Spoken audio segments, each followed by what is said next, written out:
Let's get physical. It's Jordan here, back again with this week's update on all the physical releases coming to the Nintendo Switch the 16th of March until the 20th. Let's see what we've got this week. Ghostmaster Resurrection is releasing this week, and this is a remake of a game that was on the original Xbox and PlayStation 2. I never heard it until this modern release was announced, which is a shame because it looks like something I'd have been into back in the day. It is a game where you haunt a house trying to scare the occupiers away, a bit like that Mega Drive game. This is a real-time strategy game with puzzle elements to it. Could be something interesting and different. It's also going to be on PlayStation 5 and Xbox Series X, and my executive producers Viz, Firm Returns and Dave Huswaite have chosen this as their pick of the week.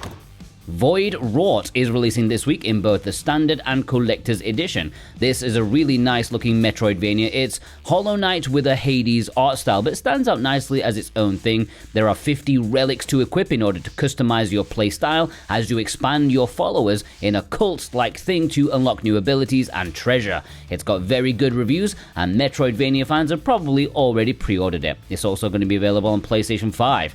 And my executive producers, Adamantium, Super Ben Julio, Jake Vav, Dead Bunny's YouTube, they've chosen this as their pick of the week. And if you want it or any of the retail games in this video, then please consider purchasing via the links in the description and pinned comment. That massively helps support me and this channel in the best way possible. VGP are a really nice company with free worldwide shipping on orders over 75 Canadian bucks, like 55 American dollars, not that much. Plus, each week if you buy something via my link, you are put into a draw to have a chance of winning a $10 discount coupon. And this week's winner is Sean K. Congratulations, Sean. You should get an email from VGP with your discount coupon inside. If you don't get it in the next few days, let me know and I will sort it out for you. Sometimes they're just really busy. Warplanes, World War I Sky Aces plus World War II Dogfight is a double pack of cheap, simple aerial combat games. It does exactly what it says on the tin. You get one based off the First World War and the second one on, well, the Second World War. Thank God it's not a triple pack.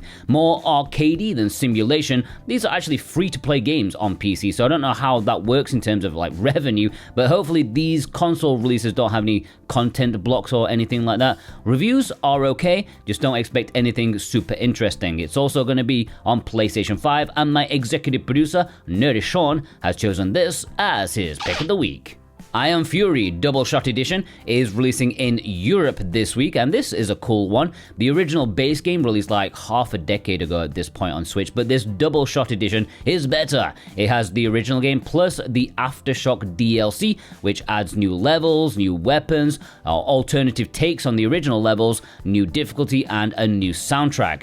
The base game was an excellent boomer shooter, and this is even more, so it's even more badass. It's a European-only release, but VGP will be carrying copies of it on Nintendo Switch and PlayStation 4, and my executive producer, Punky Dooster, has chosen this as his pick of the week. MLB The Show 26, a quick mention to this, which is getting a download required release in North America. Rushing Beat X, Return of Brawl Brothers, is releasing this week in Europe on PlayStation 5 and Nintendo Switch 2 on a proper cartridge. Hell yes. Published by City Connection and Clear River Games, who are a bastion of proper physicals, this is probably a bit of an unexpected proper physical release because it's not even a Nintendo Switch 2 edition. It is a bespoke Switch 2 cartridge for an indie game beat 'em up. That's impressive. This is the fourth game in the Rushing Beat series. The previous three were all on the Super Nintendo. Never in the top tier examples of the genre, but I'm sure you'll have fond enough memories of renting either Rival Turf, Brawl Brothers, or The Peacekeepers back in the day. It's coming in a standard edition as well as a Steelbook edition. The North American version, you will have to wait until next month to get it. But my executive producers, OGCIB, John Jamin, The Nemo 6, Vay, Josh Foot, and Mr. Awesome have chosen this as their pick of the week, supporting the Switch 2 physicals. A quick mention to Snoopy and the Great Mystery Club, which is releasing on Nintendo Switch 2 this week as a game key. Boo! I always knew Snoopy was a prick. Alright, the low print limited pre-orders. Slime Heroes is limited runs only game this week. They're definitely making a calm before the storm sort of thing.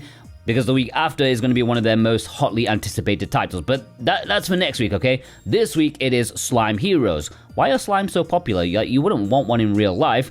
This is quite a cute-looking action game where you and maybe a friend control slimes with weapons and go to town on monsters. Reviews are not universally positive, but mostly could be a fun one to play with your kid as long as they're adequate at dodge combat. And my executive producer, Kava Clavicol, has chosen this as his pick of the week. Trails in the Sky second chapter Steelbook edition. A quick mention to this kind of cheesed me off. You may remember I made a video celebrating the standard retail release of Trails in the Sky second chapter with the pre-orders opening for that. I thought that was going to be it, because why would they be mental enough to announce a third edition of the game at a later time? But they were, because then they announced a Steelbook edition of the game which will be available in North America exclusively on Panax, PM Studios' new web store, where they also did that massive collector's edition. Europe, I don't know. I know it's kind of good news for some people who just wanted a Steelbook, but it's also bad news for the people who've already laid their money down for one of the editions. You can't keep adding new versions like weeks or hours later. First they announced the collector's edition, then they announced the standard edition, and then they announced the Steelbook edition. You can't do that. PM Studios, I like what you do, but you need to get all of this sorted from the beginning. And I know it's probably not entirely their fault. I've heard from about 4 different sources that Gung Ho Online America are a nightmare to work with. Bad decisions, late decisions, compulsive decisions, no decisions, a company stumbling to success thanks to other companies around them pulling them up. Anyways, I said a quick mention, so I should stop the rant. Alright, let's move on to the import section, Play Asia territory. If you want to import any of these, you can do so via the Play Asia links. And if you click my link, you can get 5% off with the code Jordan2026, and they still are offering free shipping on orders over $99 US. And of course, you can order them from VGP as well, who will have some of these. Bang Bang Bandits Nintendo Switch 2 Edition is another Nintendo Switch 2 proper cartridge. This released on the OG Switch years ago. It did not have English at launch.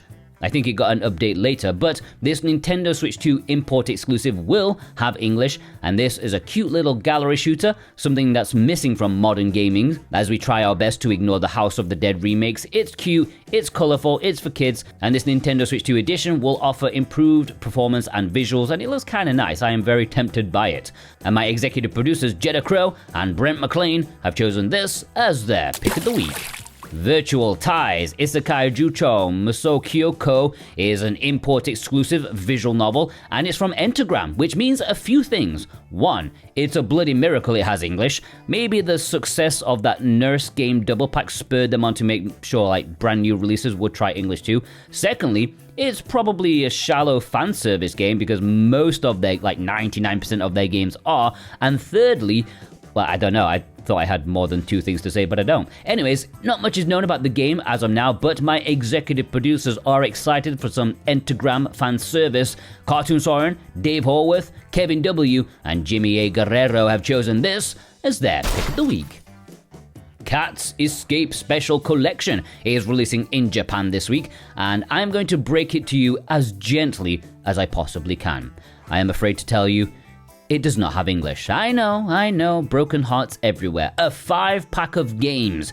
How do you even say like a 5-pack? A pentapack?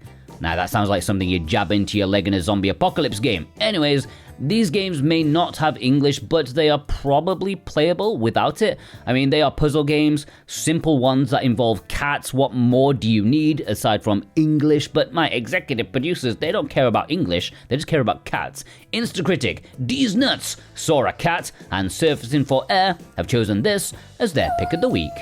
Bendy and the Dock Revival. Japan is also getting this, which we already have in the West.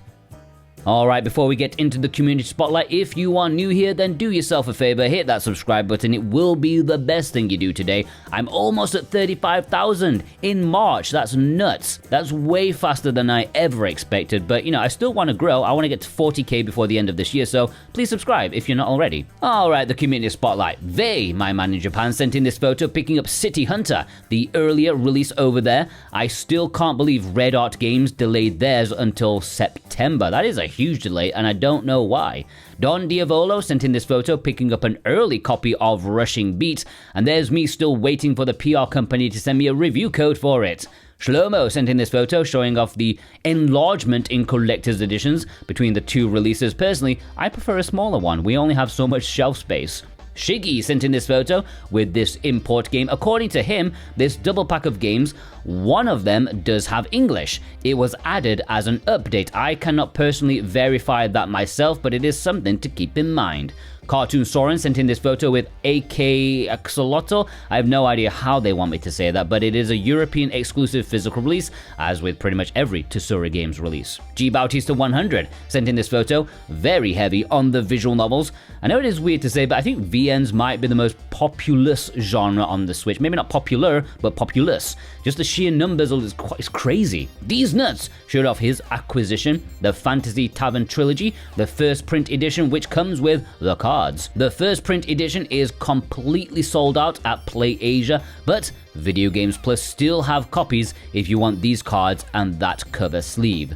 Burning Kitsune Mask sent in this photo showing off one of the few Shantae games on the Nintendo Switch that escaped Limited Run's grasp. It was before they got their claws into the series. Theo sent in this photo picking up the Atelier Resliorana game, despite being a brand new entry in the series and a damn good one at that. Amazingly, it sold worse than the Riser triple pack. Like, are the thighs really that powerful? Robert L sent in this photo saying he's still getting to grips with Shiren, and yeah, they are not a game that you can just pick up and play. They take time to learn the mechanics, and even then they can be tough, but I would say very rewarding. Kevin W sent in this photo of Path of Mystery. How is this game? It feels like it could be a good one just from the trailer. It looks like it's got decent production value, very reminiscent of the Famicom Detective series. Sully sent in this photo with Oninaki. Weird, despite being a Square Enix game, I think it might be one of the more difficult games of theirs to get a hold of, at least physically. Dead Bunny's YouTube sent in this photo picking up Forgive Me Father, which I don't think I can forgive myself for missing the digital release. I would have definitely made a video of this, seeing if it was worth a purchase or not, but to be honest, the trailer, that was enough to sell me on it. Alan and Jeannie sent in this photo picking up a bunch of limited run releases. Every time I see a Fear Effect, I just want to boot up my PlayStation. I know it's not the best game on that system, but it just gives me the ultimate PlayStation 1 feeling. Super Ben Julio sent in this photo picking up the Fear-demic bundle, which despite being from GS2 Games, who might be slightly dodge, it looks like a nice solid package for horror fans. Lindsay S sent in this photo with more limited run stuff, could be from VGP's recent restocking of these titles, and yeah, it's nice to give a second chance that are below eBay prices. I know many people say like a 6-week pre-order window should be enough to order, but I don't think so. You know, tastes, moods, feelings change all the time, and it's nice to have a second chance. JCross7776 picked up the complete on-cart edition of Pokemon Arceus. It's the one I'm missing from my collection. My daughter loved Legends ZA, so I might pick this up to see if it gels with her as well. Surfacing for Air sent in this photo with a bunch of imports with much culture on the right-hand side. Curate definitely have a niche they are filling as much as men fill tissues. Brittany sent in this photo picking up 2 of the Castlevania collections, which I will always recommend. It's hard to see where Konami will go next though. For some reason, retro collections, they don't want the hassle of dealing with 3D games. Do any devs out there know why? Like, why are 3D games more difficult than 2D? Dave Horworth sent in this photo picking up 2 editions of the Fantasy Tavern. Are you scared you're gonna wear one out? Like, this is not the VHS era, but I'm sure Curate appreciate the support. Alright, let's have a roundup. JB in my knot. The One. Mohabbat Man. Jimmy B. The Alex Games. Game Decks. Treats. Bill R. Andrew R. Cost 71. Pabs. Kresalak. The Family OG. McLaren. Riverless. Gundam Base EX, or is it XE? I don't know. Maxwell. Black Star. Bulbasaur 4. Dubro 90. Cultured Weeb. Retro Yoshi. Alright, if you want to send in your pictures, the details are on the screen right now. Special thanks, as always, to my executive producers over on Patreon. I really do appreciate your support. Plus you watching right now. If you watched all the way through, you are a legend too, and I want to know who you are. If you watched all the way through, please leave me a cat emoji in honor of the Cat's Escape Special Collection, the Pentapaka, whatever it's called. Go check out some of my other videos and have a fantastic day. Take care.